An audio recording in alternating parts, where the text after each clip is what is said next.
Hi there, and welcome to the Edmonton Public Library's Armchair Travel Series. My name is Kate Gibson, and today I'm going to be taking you on a trip to Cornwall from the comfort of your own home. I visited Cornwall in 2018 on a trip with my parents. It was a place I'd been meaning to visit for years, not least because I wanted to explore my family history there. A good portion of my dad's maternal ancestors were from Cornwall. In fact, my great-grandmother's maiden name was Cornish. I've been researching my family tree since 2010, and before we get started on the trip, I want to show you how to access Ancestry Library for free through the EPL website.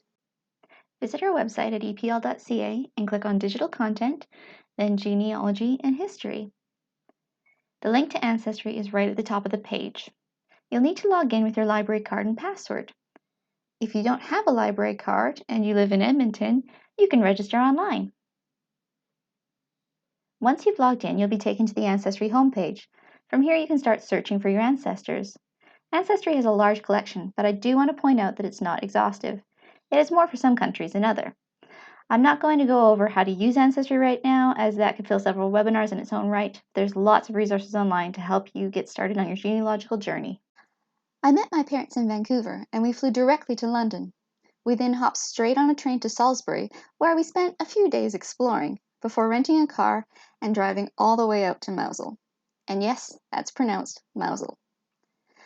While you can visit Cornwall by train, I would recommend renting a car while staying there. It's a large county, and the train and bus system would make getting from town to town a very time-consuming endeavor. With Mousel as our base of operation, we were able to travel all over. There's been continuous occupation in Cornwall since the end of the last ice age over 10,000 years ago. Stone circles of the late Neolithic dot the countryside, including the Merry Maidens, which was likely built between 4,500 to 6,000 years ago. Local legend says that 19 maidens were dancing on a Sunday, breaking the Sabbath, and were turned to stone. Two other stones, a little ways off from the maidens, are said to be the pipers who were playing at their dance. Throughout its history, Cornwall has been known for its tin and later copper mines. Cornish tin was traded on the continent back in Roman times, and during the Industrial Revolution, Cornwall was producing 2/3 of the entire world's copper. The mines have all but shut down, and Cornwall's biggest industry now are agriculture and tourism. One of the things that surprised me most about Cornwall was its climate. While the north side of the peninsula faces the Celtic Sea and is in many ways a wilder coastline, the south, facing the English Channel, gets the advantage of the Gulf Stream, and there were palm trees and subtropical plants in towns all along the south coast. Cornwall, being bounded by two seas, is naturally chock full of seafood. In a small shop in Penzance, sitting at a bar looking out towards the harbor, we ordered a selection of seafood and shellfish fresh out of the water. Cornwall is also well known for its beer and cider. St. Austell Brewery was founded in 1851, and cider, once the staple drink of farmers, is still a popular drink. And of course, you can't talk about Cornish food without mentioning Cornish pasties. These traditional pastries were spread far and wide throughout the world by Cornish miners, and are now enjoyed in many countries. But if you're in Cornwall, you shouldn't pass up a chance to have one fresh and piping hot. The most westerly point of England, Land's End is a beautiful spot surrounded by hiking paths. You can park your car at Sennin Cove and walk the coastal path south for just over 2 kilometers to Land's End. The walk takes you along the cliffs overlooking the crashing waves below. And if you know where to poke your head over, you just might see the remnants of a shipwreck or two.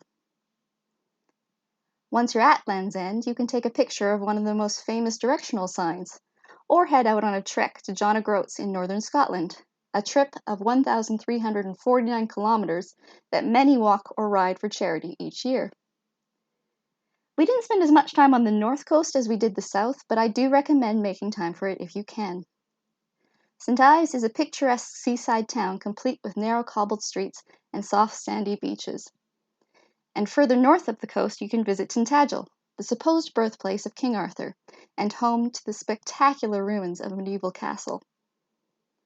From our home base on the south coast, we traveled east from Mousel to St. Michael's Mount.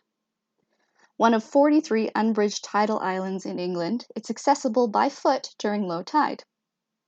We took a boat out to the island and walked back over the causeway as the water retreated. This island houses a medieval church and priory that was built by the monks of the sister island of Mont Saint-Michel in Normandy in the 12th century. You can also tour the castle, which has been owned by the St. Aubin family since 1659. Further east, I would recommend exploring the Lizard. This peninsula includes the southernmost tip of Britain at Lizard's Point and has many hiking trails running along its high cliffs. While there, you can visit Poldhu Point, where Marconi received the first transatlantic wireless signal radio communication from St. John's, Newfoundland on December 3, 1901, one of the key advances in the development of radio and ultimately the internet, without which I wouldn't be talking to you today. Continuing your journey east, you might come upon the town of St. Austell, home of the St. Austell Brewery, and also where I was able to find some of my father's family. James McCaig had come down from Scotland as a draper in the late 1850s. He married and had 3 children before dying in 1864 at about the age of 36. Just down the road and back to the coast, you may stop at Charleston like we did. Not all of my family history in Cornwall ended as abruptly as the story of James McCaig.